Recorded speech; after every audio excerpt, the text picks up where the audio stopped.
On Thursday, March the 16th, 2017, I posted Anachronism 2705. It's called Love is a Pain in the Ass. I think there's two poems that I've written with the same title, by the way.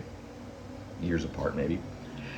Isn't clear anymore, not likely the furniture that always reaches out to grab that pain and tuck it neatly away. She had lots of leeway, that Betty Davis. Her eyes, and it's no wonder Kim Carnes not only sang the song about them, enormously more successful, in fact, than Jackie DeShannon's original version, which came out in 1974.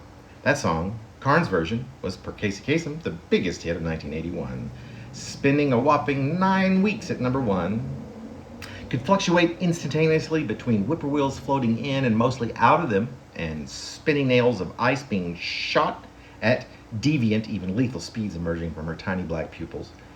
Did you know, by the way, that Nathan Lane, from whom I'm often mistaken, as you well know, stringently studied under the original Nail of Ice, who sadly died yesterday after suffering but briefly from a horrible squirrel bite that had left a rather large hole in the middle of the topless bar tattooed under his left forearm.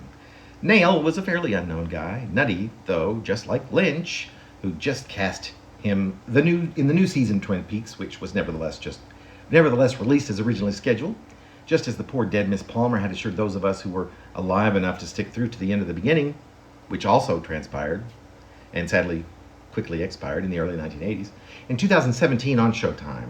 But boy, what a show the original was, much to the chagrin of us all, when we gleaned that Nail of Ice's death was but a red herring, laying to keep the gaunt actors who played the aging agents from discovering the truth, any truth at all, in fact. A glance at one of those very herring's earrings literally twisted Alfred Hitchcock's gait.